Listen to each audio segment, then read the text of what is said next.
বিসমিল্লাহির রহমানির রহিম। প্রথমেই আমি আজকে যে আপনারা নির্বাহী কমিটির নতুন ওদের নির্বাচন হচ্ছে এবং নতুন সদস্য আপনারা নির্বাচিত সকলকে দুটো কমিটির সদস্যরা আছে, এক্সিস্টিং দুটোই আছে, যারা পুরাতন এবং যারা নতুন প্রত্যেকে আমি আন্তরিকভাবে শুভেচ্ছা জানাচ্ছি। আসলে এই লাইব্রেরিটার কথা আমি শুনেছিলাম আগে, কখনো আমার আশা হয়নি।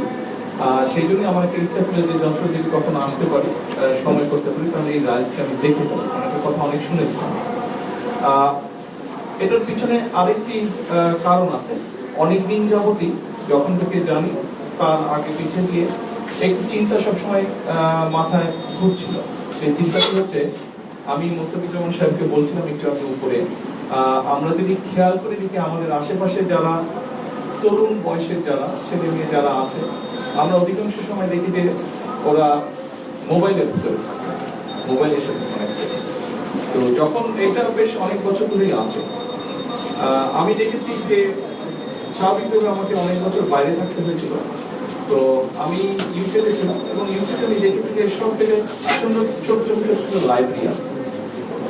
সেখানে কিন্তু ছেলেমেয়েরা যাচ্ছে, পড়ছে। একই সাথে লন্ডন শহরের আরেকটা বৈশিষ্ট্য হলো, লন্ডন শহরে কিছু দূর পর পর খোলা মাঠের মতন আছে, ওপেন স্পেস আছে, এবং সেখানে বিকেলবেলায় বাচ্চারা খেলছে। তো এই দুটো বিষয় আমাকে খুব আকৃষ্ট করেছে এবং তখন থেকেই আমার একটি ইচ্ছা ছিল যে আমি যদি সুযোগ পাই কখনো, তাহলে আমাদের দেশের ছেলেমেয়েদের জন্য খেলার মাঠের ব্যবস্থা করি। খেলার মাঠ মানেই যে স্টেডিয়ামের মতো কিছু হতে হবে গার্লফ্রেন্ড, তা না। ওপেন স্পেস, গ্রিন সবুজ লন, যেখানে বাচ্চারা খেলবে, যেখানে বাচ্চারা দৌড়াদৌড়ি করবে, যেখানে বাচ্চারা বা যে কোনো মানুষ বয়সের মানুষের বুক করে শ্বাস নিতে পারে। এরকম একটা পরিকল্পনা ছিল এবং সে ব্যাপারে আমরা মোটামুটি ভাবে কাজও শুরু করেছি। সারা বাংলাদেশ, ঢাকা শহর সহ সারা বাংলাদেশ আমরা চেষ্টা করছি কোথায় বাচ্চাদের জন্য আমরা ওপেন স্পেস ক্রিয়েট করতে পারবো, যেখানে বাচ্চারা খেলবে, ছেলেমেয়েরা খেলবে, বড়রা যারা ওপেন স্পেসে গিয়ে শ্বাস নিতে চায়, মানুষ সত্যি কথা সব বয়সের মানুষ বুক ভরে শ্বাস নিতে পারবে, এটি একটি বিষয়। আর আরেকটি আমার ইচ্ছা ছিল, যেটা বললাম লাইব্রেরির ব্যাপারে, যে বাচ্চাদেরকে যদি মোবাইল থেকে কিছুটা হলো বের করে এসে বইয়ের পড়ার পাঠ করার অভ্যাসে আমরা নিতে পারি। আপনারা নিশ্চয়ই এর মধ্যে দেখেছেন, অধ্যাপক আব্দুল্লাহ আব্দুল সাইদ সাহেবের সাথে আমি বসেছিলাম কথা বলতে। ওনাদের একটা সংগঠন আছে যেখান থেকে ওনারা বুক রিডিং এর একটা ওনাদের বিষয় আছে, বিশ্ব সাহিত্য কেন্দ্র, রাইট। তো ওখান থেকে ওনারা একটা ব্যবস্থা করেন।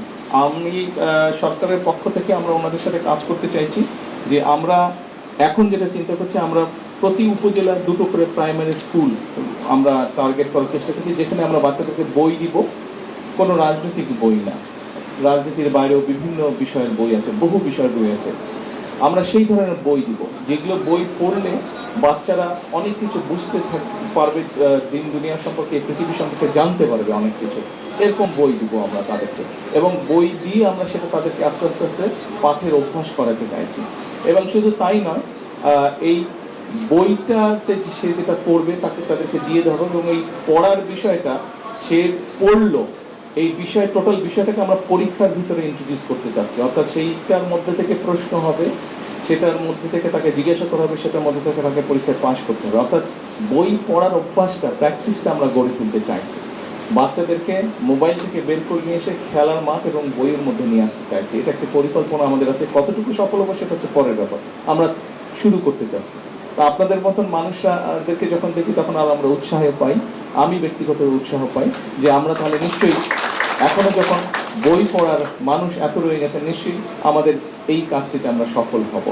তো আপনাদেরকে আবারও ধন্যবাদ এবং শুভেচ্ছা জানাচ্ছি যারা দায়িত্বে আছেন, এবং আপনাদের যে প্রত্যাশা থাকবে সরকার যখন এই কাজটি আমরা শুরু করব, আমরা ওনাদের সাথেই করব। আব্দুল্লাহ আবু সাহেব সাহেবের যে গ্রন্থাগারটা আছে বিশ্ব সাহিত্য কেন্দ্র, ওটার সাথে আমরা কাজ শুরু করব।